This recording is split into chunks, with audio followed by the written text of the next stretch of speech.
I'm in perimenopause, and I have never had such a hard time losing weight in this way before. It is so difficult.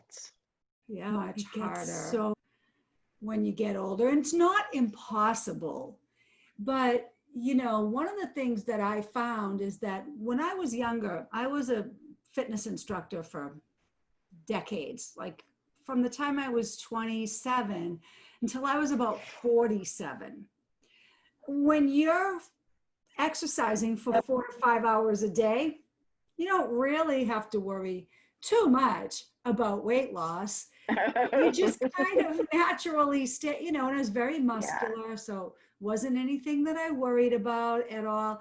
But I actually lost weight in menopause. So it's not out of the Oh, question. wow. Not, I went through quitting smoking and menopause and lost 10 pounds. What? But it's the last 2 years that have really done me in. You know, you get an injury, and then with an injury, go from working on your feet all day and heavy lifting and pushing and pulling, and 2 flights of stairs. I had a 2-story house, and now I'm working at my desk all day. So it's completely different. And the muscle, I'm going to talk a lot about that. The muscle that I lost was burning me way more calories than I thought it was. So we'll talk about all of that stuff tonight. So I see that there's 2 of you. Welcome, Miriam. If you've never been on with me before, I'd love to meet you. You can feel free to come on camera for a minute or not. I respect that either way. But when I decided to do this a few weeks ago, I realized that I'm a health coach. That's what I do. It's my line of work, health and wellness and mindset.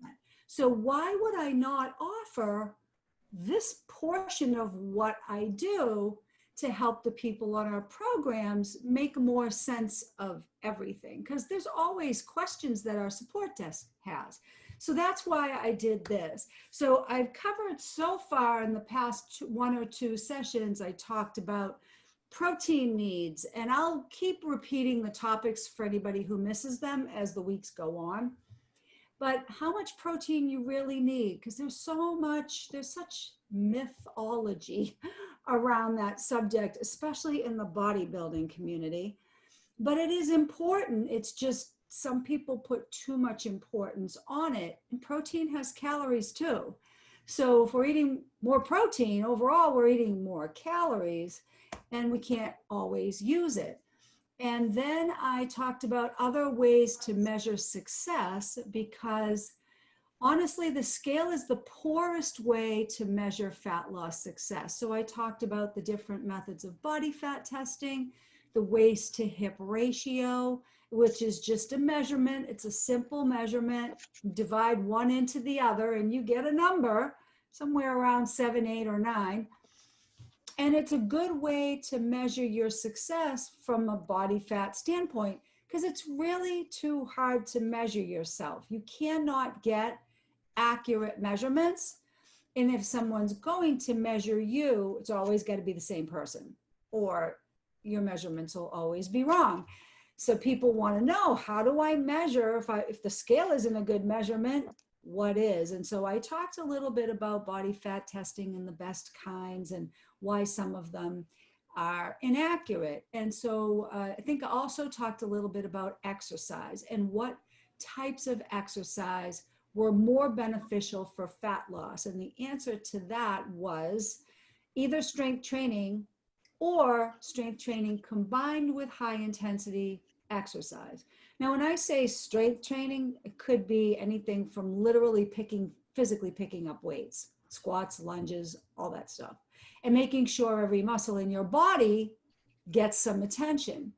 But it could also be like a power yoga, or just some yoga poses that are held, planks and things like that. Back in the day, when I first started out in the 80s, Jane Fonda was a big hit. It was all about aerobics and all of that stuff. And while that is wonderful, it's not muscle building. it's aerobic, and where you really have the ability to burn some calories is with strength. So those are some of the things that I covered. If you are not, if you haven't caught up. Now, I did mute you guys, but you can feel free to unmute yourself to ask a question. That's perfectly fine. So how much weight would you be happy to lose? You can pop it in the chat. Is it 5 to 10, 10 to 20, or more than 20? So what are we looking at for a time, you know, an amount? And then let's talk about a reasonable time frame before I get into the whole hormone topic. Lots of times I've seen people lose incredible amounts of weight. I lost 88 pounds, took me 8.5 to 9 months. I completely changed my diet. I exercised 6 days a week for the whole 9 months and continue to exercise for the next 30 years. So while it's a beneficial strategy, the point is I'm in my 60s. Do I really want to exercise 2 hours a day for 6 days out of the week? I have other things I want to do. So, you know, you have to think about exercise from a realistic perspective and decide what amount of time are you willing to commit to exercise as part of the strategy. What exercise are you willing to commit to do? That's the second part of the strategy. And then just understand that you need to do it at least every 72 hours, or what you did the first time is gone. So those are some things people need to understand when undertaking exercise, because the downfall is, I don't know if you guys ever remember Arnold Schwarzenegger. When Arnold was in his heyday, I was a personal trainer, or I started personal training when there really weren't any personal trainers. The only people that had trainers were the people like Arnold. People that were in bodybuilding competitions had trainers, but regular people didn't really have trainers. So I was one of the very first actually certified in Boston. And it caught on like wildfire, because now people are not just going to class after class after class. They're hearing there's more components to fitness. Flexibility is more important than strength. You can't be strong if you're not flexible. So it really just opened up a whole new arena for people to understand their bodies a little bit better. So, you know, losing that weight was tremendous, but I continued with a fitness career where I was teaching 2 and sometimes 4 or 5 classes in a day. In 2000, I opened my own gym. And when you open your own gym and you're on a budget, you really typically can't pay a whole lot of people. Now, I had other trainers coming in who would use my facility and pay me. But for me to pay $28 to $30 an hour for several people to teach classes, that was pricey. So I ended up in my 40s, or it was 40, teaching probably 3 to 4 of my own classes most days of the week. And it completely broke me. It is not a good thing to do. And one of the other reasons why it's not a good thing to do is because once you slow down that pace, you're no longer conditioning yourself. You are deconditioning if you can't keep up with what you've got going on. And that's what ends up being the downfall of so many people that exercised, is that now they just don't exercise as much. They might have children, they might have grandchildren, they might have careers that keep them busy. It's a whole new world out there. And then you begin to decondition unless you constantly work harder and longer. And it's a vicious cycle, and it's so unfair. So honestly, when it comes to fitness, just do something little most days of the week. Get a walk in, do something aerobic for 15 or 20 minutes, or high intensity interval. Pick up some weights while you're watching TV, do some abdominals, squats and lunges, and just try to keep yourself in a strength position. Keep some aspect of strength. Because if you plan to exercise, you have to plan to understand that if you don't continue with that pace, everything's going to fall apart. And it's very depressing, trust me. If you've ever been there, you know what I'm talking about.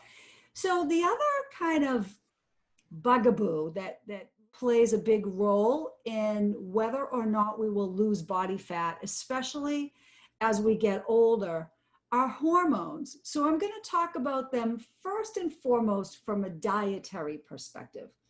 What you can do to help your hormones dietarily. Now, I've been somebody who had a lot of health challenges. I've been on dairy, I've been off dairy. Back in the 90s, I was low, probably until about 90 something, I was low fat because I followed the guidelines. That's a humongous mistake. Those guidelines they're all wrong anyway.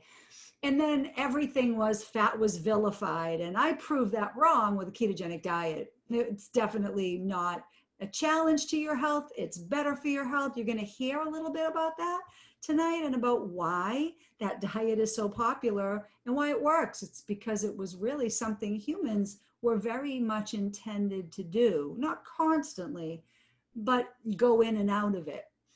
And so the dietary piece of the hormones is that if you are someone like me, I am, I eat everything. I eat vegetables, I eat fruits, I eat meats, I eat poultry, I eat everything. I did come back to dairy while I feel guilt over that because I know it's not a healthful food, but my diet is so limited that it's one of those things I do allow every now and then. I don't seem to have any health challenges from it, but you never know. But meats and poultry, when we're looking at hormones, one of the quickest ways, if you're perimenopausal or menopausal, to straighten out your hormones is to actually go very low with your animal protein. And that's just because a lot of protein and a lot of possible hormones enter into the meat. And when that happens, it throws off our own hormonal balance. So sometimes if we're eating, let's just say conventional burger and chicken and it's not grass-fed or whatever, there might be some hormones added. Sometimes it'll say no hormones added, which is great. But a lot of the food that's processed out there today, the meats and everything, they're not even coming from America anymore. They're coming from China. And honestly, you don't often know what you're getting. So hormonally, if you wanted to sort of balance out your hormones a little bit better, you could try coming off of the dairy and off of the red meat and stick with maybe small amounts of chicken, but mainly turkey, fish, or protein that's from legumes or grains if you're a legumes or grains person. So those things will help from a dietary perspective. But your hormones have all kinds of triggers. And one of the ones I'm going to talk about, even though some people might not at first think this is related, it is totally related. So I want to make sure I make it really clear. I think it's great when people take on drinking a lot of water. Water is super important. And even though you hear that we're 70% water, actually that's just by volume. By weight, we're even more. So we are a lot of water, a lot of minerals, and a lot of electrolytes because we are energy. So that's how the movement of energy flows, is with those things. And most people who are drinking a lot of water are drinking it out of plastic water bottles. I know how easy it can be to do that. You just grab a bottle of water, it's simple. But there are chemicals in plastics that are endocrine disruptors, and they mimic your estrogen hormone. And estrogen is a fat storage hormone. And so what ends up happening is your body thinks that it has more estrogen, so it begins to store more fat. So one of the things to know about hormones that's not food related is go into your refrigerator and cabinet and look at what you cook and store your food in. What are you drinking from? Ideally, we want to be drinking from glass or stainless steel, because there's no plastic in there to leach into the water. And I can tell you this with certainty.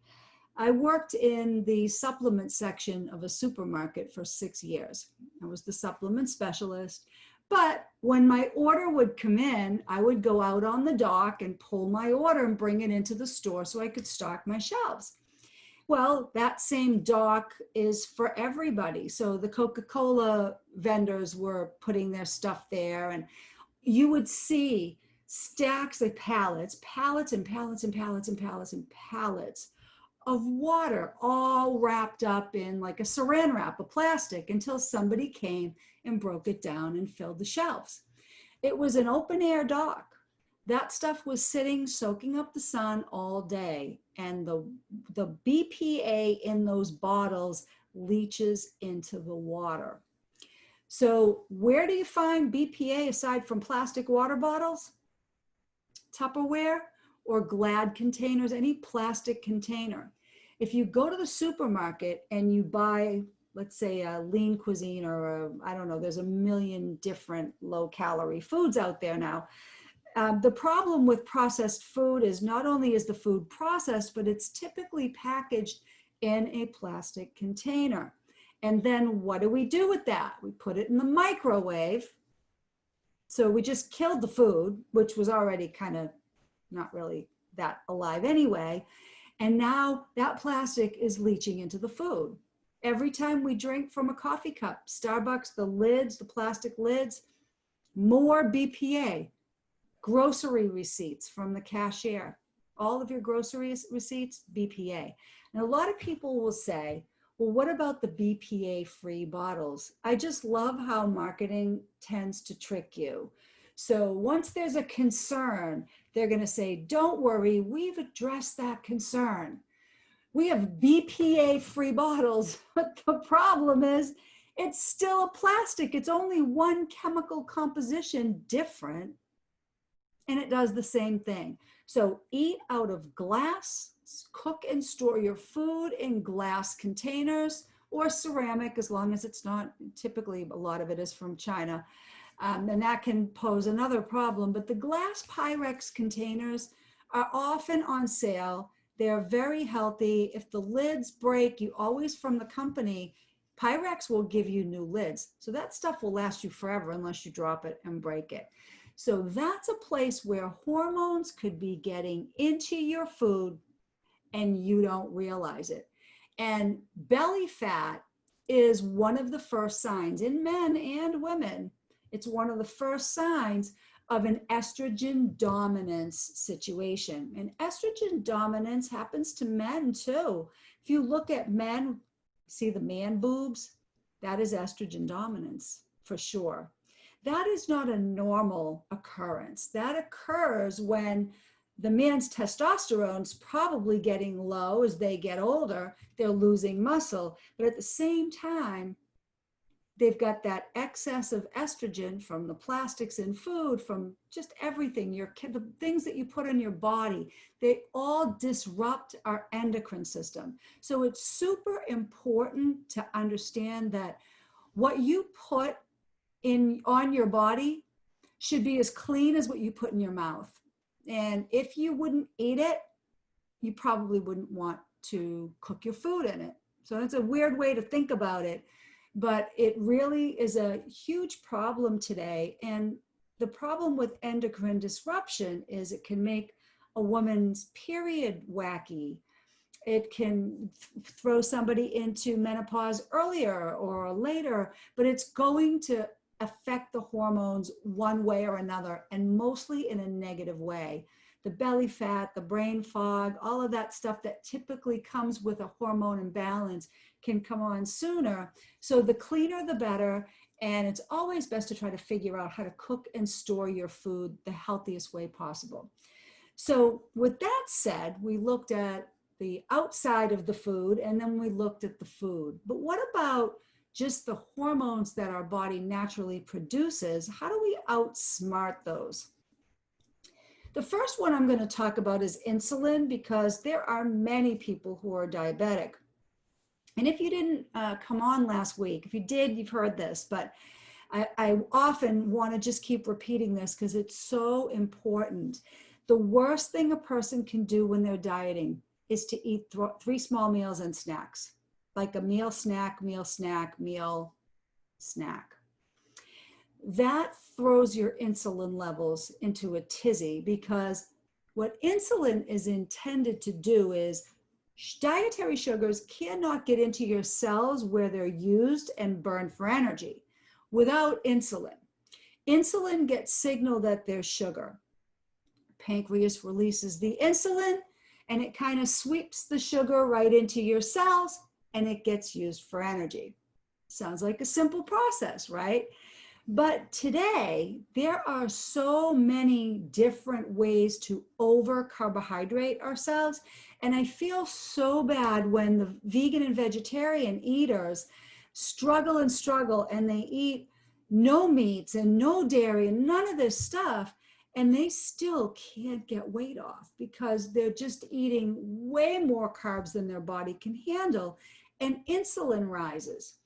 So insulin resistance means that the body, it's like the hormone who cried wolf. Think of it that way.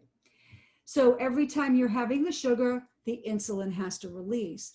In today's world, and because of the fact that with the food pyramid that was popular from the 80s all the way up until, I don't know, 8 or 9 years ago, until it was realized that, gee, maybe these foods are not so healthy and maybe we should change this a little bit, because levels of diabetes and obesity have risen since the 80s, since that 6 to 11 servings of grains was put at the bottom of the food pyramid. Well, insulin resistance, and I myself am insulin resistant. Like I said, I was 88 pounds overweight. I was eating fried dough in pregnancy every day until I delivered my baby. I mean, I was a young girl. I was 21 years old. I had no idea what I was doing to myself. Well, it was too late. And I ruined some beta cells. Those beta cells, when they burn out, they're very difficult, if not impossible, to get back. And your body just always has to work harder at keeping your carbohydrates low, because your body becomes resistant to the call of insulin. Like I said, it's like it cries wolf. And each and every time you eat carbohydrates, insulin has to come to the rescue. But here's what happens. That system gets so efficient, your body is pumping out this insulin to suck in this sugar. And then let's say the sugar is gone. You ate a bowl of oatmeal. Your body had to pump out all this insulin to pull the oatmeal sugars into your cells to be used for energy. But now what happens is there's a residual or an excess of insulin in your system. I don't know about you. I can't go 20 minutes with a bowl of oatmeal. It just doesn't work. It's not even a food I even eat anymore. It's not worth it. I am ravenous to the point now that I need to eat again. So after I started to realize this, I thought, geez, I am really insulin resistant. And maybe I should add some fruit. Maybe I should add, no. I was going down the wrong path. I was eating the wrong thing from my body first thing in the morning.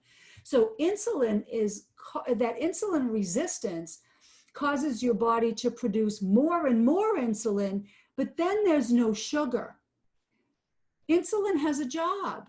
Insulin's job is to pull in sugar. So now the signal, it's a signaling hormone, will make you crave so that you eat again so that the insulin can do its job, because now it's free floating. And this is a vicious cycle that really, really hits people very hard. And there is a strong link between insulin resistance and weight gain. And what you might have heard is the term metabolic syndrome.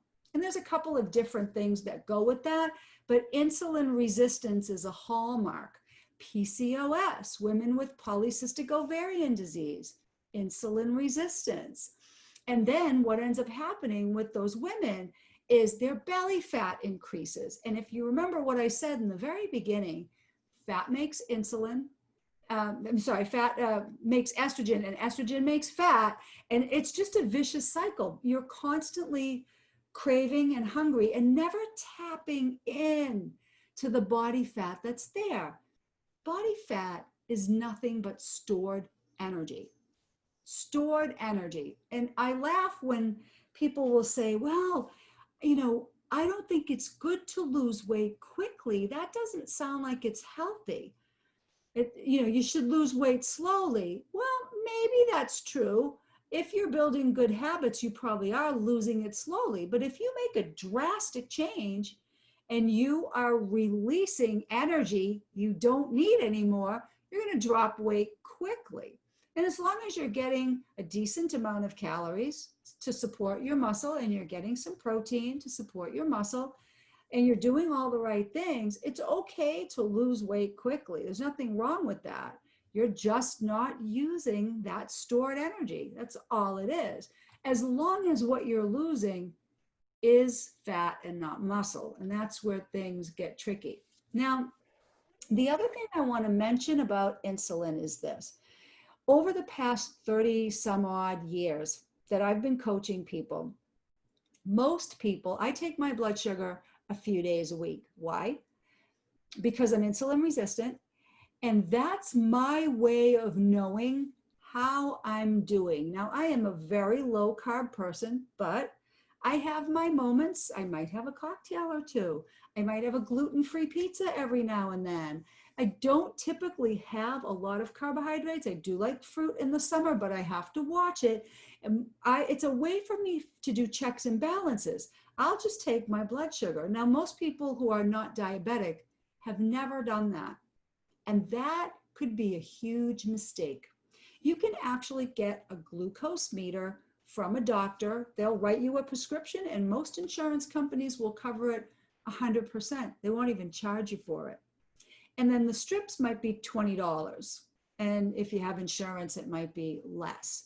It is so worth getting a glucose meter because, for probably 25 of my 30 years, I was a biohacker. I still am. And the word biohacker just really means that I inspect the way my body reacts to certain things, and then I act accordingly. I don't just do something willy-nilly and hope it's going to work. What I've learned is the more I know, the more empowered I can become to take action. So here's why I recommend getting your blood glucose taken several times a week. So if you take it in the morning when you're fasting, if you look online, you're going to see these charts that tell you that a healthy blood glucose fasting in the morning is anything under 120. So if you were over 120 and you weren't taking your blood sugar, how would you know? You don't. If you don't know, how do you know you're getting the right amount of carbohydrates for yourself? You don't. There's only one way to tell. If a person's blood sugar is going up to about from 100 to 120, I would say if you're under 110, you might be doing okay. But if you're over 110, you're leaning towards, you're having a propensity towards possibly becoming a type 2 diabetic. But you definitely have more carbs in your diet than you're burning. And that could be a hindrance to weight loss. So knowing what the insulin levels are is really, really good for everybody, not just diabetics. Now, if that's just a little over the top for you, you can always count carbs, but that's not fun. And honestly, even if you do, if you don't know what your body is capable of managing, if you don't know what keeps your blood sugar in a healthy range, then you're not going to be able to understand if the carbs you're counting are sufficient, too much, or too little. And there's really no such thing as too little. I mean, a ketogenic diet is about 25 grams. Now, as long as you're not getting less than that every day, you're probably going to be fine and not have any significant issues. Even if you were getting less than that, you probably still wouldn't have any significant issues. Initially, you probably would, but so that is the importance of insulin. And insulin is the hormone that does also cause hunger, but that's why it causes hunger. So if you eat something and you're hungry relatively soon after that, you raised your insulin and it dropped. And without knowing your blood sugar, it's really tough to say what's going on there. But lowering the carbohydrate content, being aware of it is great. Now, I think I talked last week about keto diets and what carb counts are healthy. So I'll just say it again. If you want to stay on a fairly low carb diet, you could go with about 30 to 50 grams a day. That's a pretty sweet spot for most people.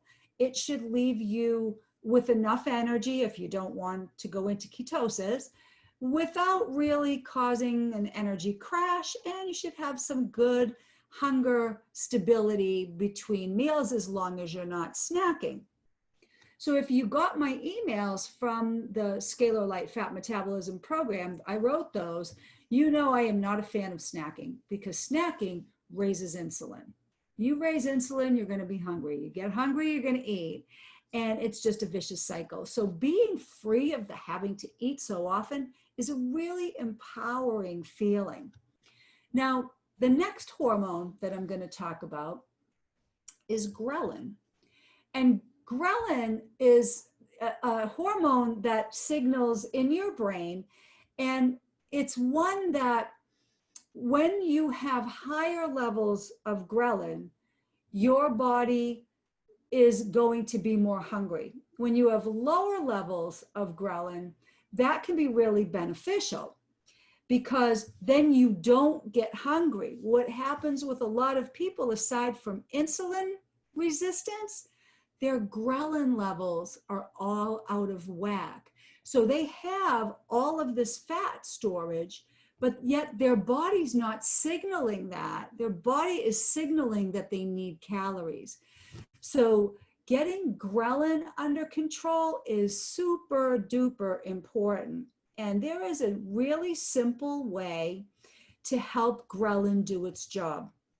Your body is absolutely amazing. It is amazing. And one of the things that is built into your hardwiring as a human is the sort of the diurnal rhythms or the circadian rhythms. Think of it this way.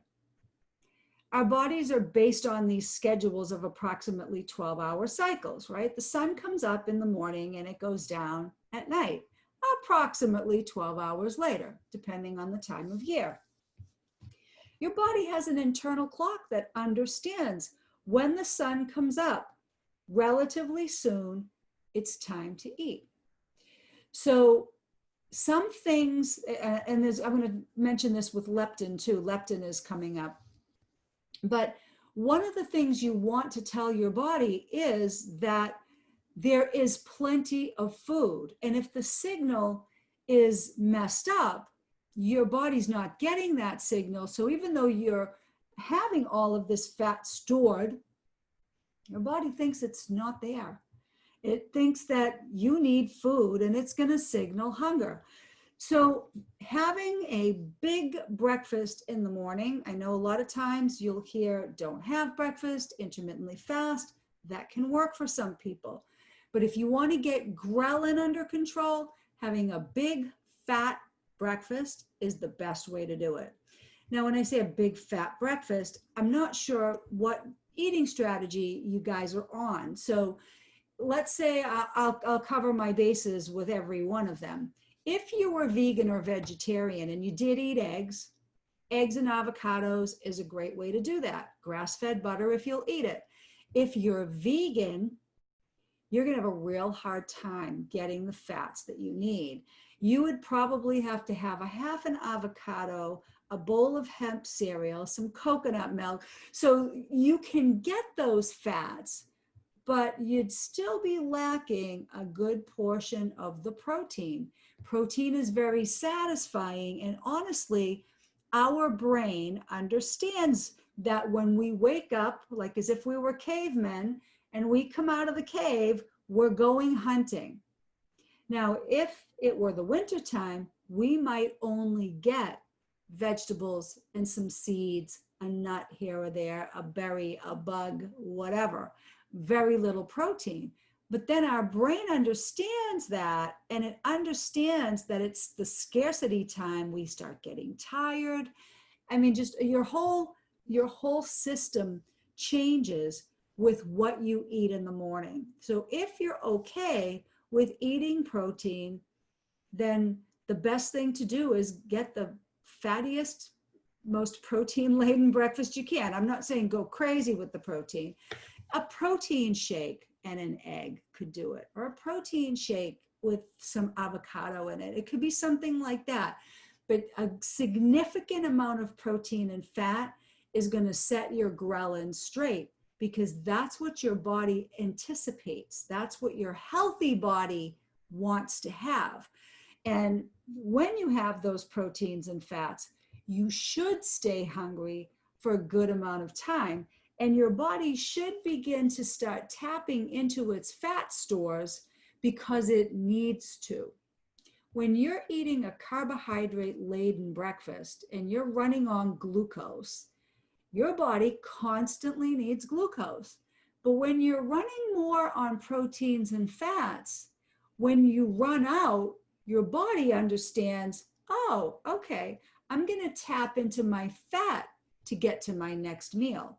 You want to be a fat burner, not a sugar burner, because a sugar burner, it's a losing battle. It's constant hunger and cravings, and you can just never really get a handle on fat loss. Your body's more in storage mode. Insulin is rising. Insulin wants to store fat. That's what it does. So not raising your insulin and helping your ghrelin levels to stay low by having a big breakfast are two really, really good strategies.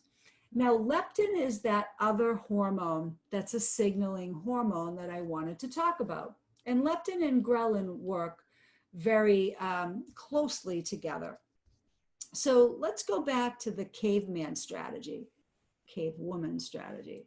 You're a cave woman, and you come out of the cave and you're going to go hunt for some food for your family.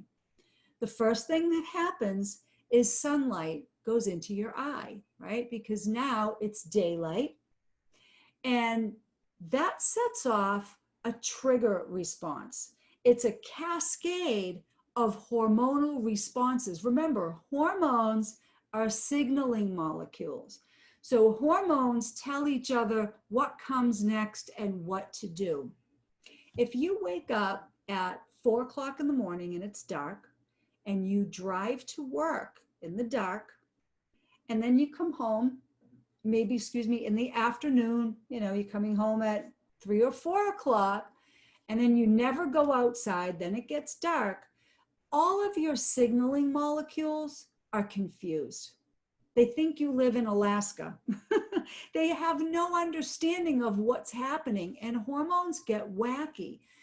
Now, if you sit on the computer at night and you're getting blue light in your eye, that's really messing up your hormones.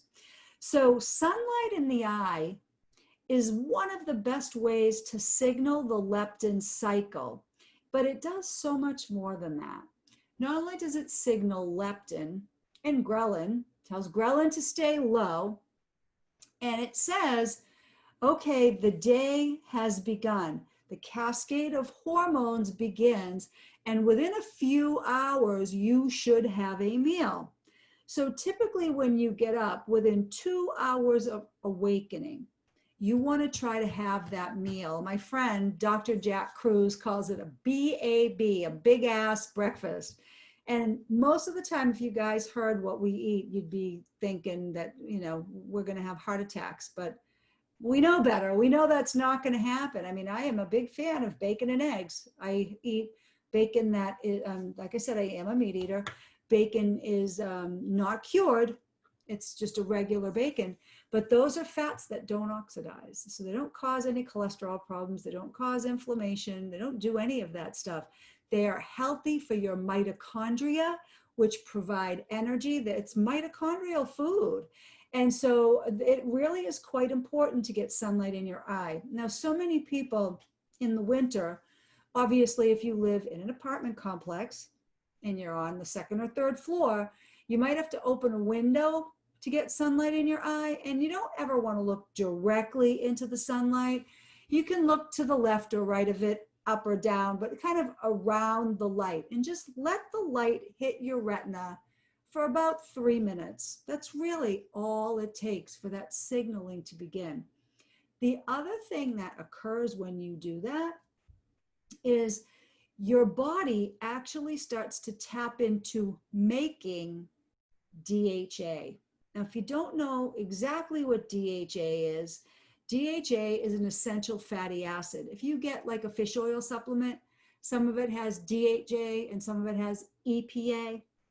DHA is critical for your hormonal function. Your body will actually begin to make it a little bit, not a lot, but a little bit, if you get light in your eye. So light in your eye, while it might not sound like some big exciting tip, it's one of the most important things you can do aside from eating a big breakfast most of the time. Now, if you want to fast a couple of times, skip lunch. Have breakfast and a dinner, or have a breakfast and a lunch and skip dinner. But skipping breakfast is typically not the best meal to skip. So the other thing that you can do to outsmart leptin is something called cold thermogenesis. Now, you could take a cold shower about 55 degrees or cooler, and that will work. And I'm going to tell you, this stuff isn't fun, but I'm going to tell you some cheats around it. When I first started doing cold thermogenesis, again, cold, extreme cold, and extreme heat are very good for the human body. We need those extremes of temperature to thrive. Now, I live in Florida. I get very tropical weather practically all year round. So I don't get those extremes in my weather, so I have to create them some way or another. Now, while I don't really love a cold shower, what I will do is when it's cold, I actually go out every day. My routine is I go out, 3 minutes of sunlight in my eye, I do my little gratitude thing, and then I get into a 56-degree pool until I shiver for at least a minute or two. The shivering is the key. The longer you can shiver, the more fat you'll burn. Now, if you're someone who absolutely hates, I used to be so cold intolerant because I had thyroid problems. I was always cold. So being colder was not really on my radar. But here's a really cool thing you can get around. They actually have cold thermogenesis vests. They're about $60. You put it on your body, all your internal organs get cold. Here's the cool thing about that. This is where all the cool geeky science comes in. Cold thermogenesis helps to proliferate something that's called brown fat or BAT, brown adipose tissue. We have two kinds of fat. The kind that hangs off our bellies, that's white. Some people call it white, some people call it yellow fat, but that's the yellow fatty substance that comes from all of the extra fat storage caused by all the things we've talked about already. And then brown fat is something that protects our organs. So it's what cushions our organs, it cushions our joints, and it's very beneficial, and it's pretty metabolically active. Typically, fat doesn't burn hardly any calories. It's like a freeloader. It gets to sit there and not really do a job. Well, it does a job, but the job it does is, did you know your body fat is considered an endocrine organ? It's an organ. So, you know, getting rid of that organ is not easy. You've got to do all that you can to sort of outsmart that process. So creating more brown fat will make your body more metabolically active overall. Just like strength training, you'll burn more calories doing less work, which is always beneficial. And there are anti-aging benefits, and just this, the benefits are endless. You can go look it up. I'm going to write it here in the chat. Cold thermogenesis. And if you want to, you can look up, this guy will melt your mind though. I mean, he's really got some stuff that will melt your mind. It even takes me a while to really totally let some of his stuff sink in. Dr. Jack Kruse, I think he's drjackkruse.com. And he talks a lot about fasting and mitochondria and brown fat and cold thermogenesis, a lot. So the other thing that's good, like I said, extremes of temperature, very, very good. So sweating in a sauna is super good because it's that other extreme of temperature. And when you have those temperature extremes, your body starts to burn calories at a higher metabolic rate because it's a stressor to your body. But your body was really meant to work with those stressors. It's actually good stress. There's good stress and there's bad stress. That's good stress. So cold thermogenesis. Now here's the easy way to do cold thermogenesis if you want to. I decided that I didn't want to take cold showers in the winter. And at the time, I really wasn't wanting to get into my pool. I didn't start doing that till a few years ago, but I knew I should.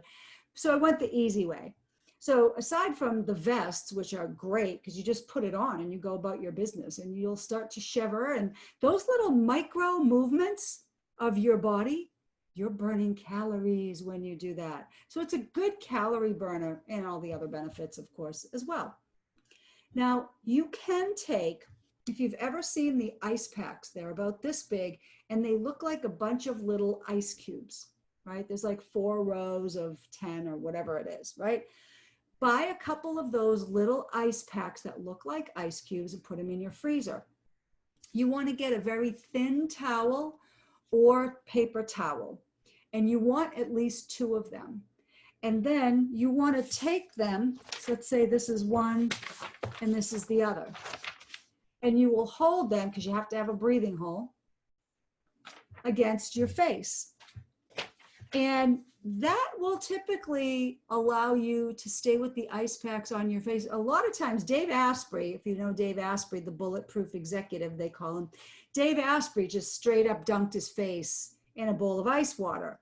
Well, that doesn't work because you have to come up for air and you don't get to stay in there very long. So that's how I started, but I quickly realized that that didn't keep me in the water long enough.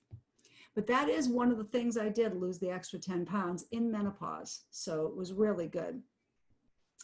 The other thing is when you're putting it on, you just want to be careful of your eye sockets and never use them without some kind of protection, because your skin on your face and your eyes is very delicate.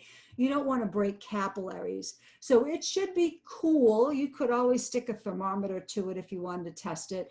55 degrees is the sweet spot, but even if you had it at 60, you would still get a benefit from it. You just have to keep it there a long enough time. It also causes a relaxation response, and it will cause your heart rate to slow down. So if you're stressed out, it's a good thing to do too. I talked about skipping lunch or dinner rather than breakfast if you're going to fast. Always a better way to go when you're doing that. And then the last thing that I'm going to talk about is, we talked about hormones, and I think I talked a little bit about water, is growth hormone. I did mention it in my emails, but I want to make sure you guys caught that. So when we're younger, we pump out the growth hormone. It's there to support growth, right? It's always there. By the time we reach about 20 years old or so, growth hormone begins to slow down, and it's a steady decline right up on through our 80s. And we have a lot, probably, I would say, if you looked at your body like a container, you probably have 75 to 85% of growth hormone when you're young. But then when you're 50s and 60s, it's only like if you were to measure from the floor to your knees. I mean, it literally just, the levels drop tremendously as we get older. That's why we lose muscle, is because growth hormone goes down. So keeping active and building muscle is, again, a very beneficial strategy, because your body, when it's muscular, is going to burn you a good 100 to 150 calories more each and every day. If 3,500 calories equals 1 pound, 3,500 divided by 150, that's about 23 days. In 23 days, just by doing that, you'll have lost a pound. So every 23 days, you could lose an additional pound just by building some extra muscle. So it's really, really good stuff to do. And growth hormone helps stimulate the synthesis of protein. Of course, it helps us look younger and feel younger, but it also helps you maintain your lean mass. So especially if you're not an exerciser, it's critical that your growth hormone stay elevated. One of the best ways to elevate growth hormone is to not eat or drink anything but water after your meal. So when that meal happens, whether it's 5 o'clock, 6 o'clock, 7 o'clock, hopefully it's not later than 8 o'clock, nothing by mouth at all except water. Now, if you do low calorie beverages, you're okay as long as they don't contain too many carbs. Like a stevia sweetened drink would be fine. True Lime, they have those that have some flavors or stuff like that. If you drink anything like that, that's perfectly fine. But nothing with calories, not a bite of anything. What happens is insulin and growth hormone are antagonists. It means they can't exist at the same time in your body. It's one or the other. So if you raise your insulin before you go to bed, you just lost the ability to raise growth hormone while you're sleeping. And that's when it raises its highest, is while you're asleep. So in order to allow growth hormone to raise, then what you've got to do, I'm grabbing you guys Tom's link if you're coming on. What that allows you to do is it allows your growth hormone to ramp up at night. And that way you're not thwarting it, because it's one or the other. What's more important, the snack or the calorie burn? And for me, it's the calorie burn. So that's another way for you to ramp up your hormones and kind of outsmart them. So I'm going to give you just a minute, because I'm going to be on with Tom in a minute. But do we have any questions or anything? Cataract surgery. Hold on, I'm looking. Does sun in the eye work for artificial lenses? Honestly, Miriam, that might be a question for your doc, because I'm not sure. But looking to the right or to the left of the sun should not be an issue. But always check with your doctor and find out. So somebody, you just signed up for the Fat Metabolism Program. You're going to get day 1 and day 2 emails, and then 1 email every 7 days for a month. So you're going to get my emails with a lot of my tips in them, but I'm just going into a little more detail and allowing you to ask questions here if you wanted to. And then I've got one, what do I think about fasting, intermittent fasting? Yes. I'm not a fan of a water fast. That's just me. A lot of people are, but see, here's the thing about fasting. Fasting can be done right and it can be done wrong. Now, a human being fasted between meals because food was not readily available. That's why my favorite strategy is eat the big ass breakfast, but don't eat lunch. Fast between breakfast and dinner, or have breakfast and lunch and fast from lunch to breakfast the next day. Much better strategy. When women fast in the morning, it can work out okay for a while, but it can throw our hormones into a tizzy, because we weren't meant to do that. We're going to start getting all cranky and we might have hormonal upsets.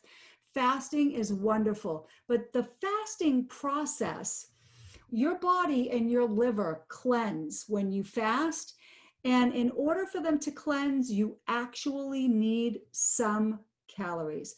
So I'm not a fan of water fasts at all.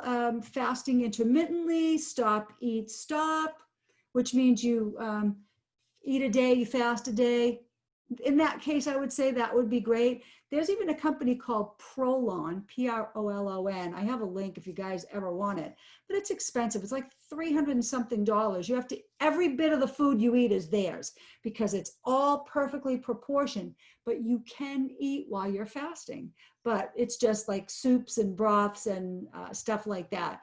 But because you're getting nutrients and minerals and salts, which is so important, it's a much more effective fast. It's used clinically and it's safe. So that's kind of my take on fasting. I used to do a lot of intermittent fasting, but I rarely skip breakfast, rarely. So it's just one of those things that, you know, I'm pretty adamant about that.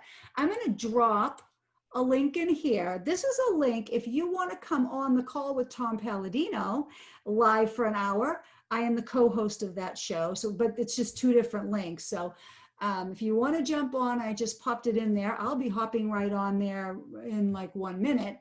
And I'll see you guys next week. If you have questions that or topics you want me to cover, email me at scalarlightenergy@yahoo.com.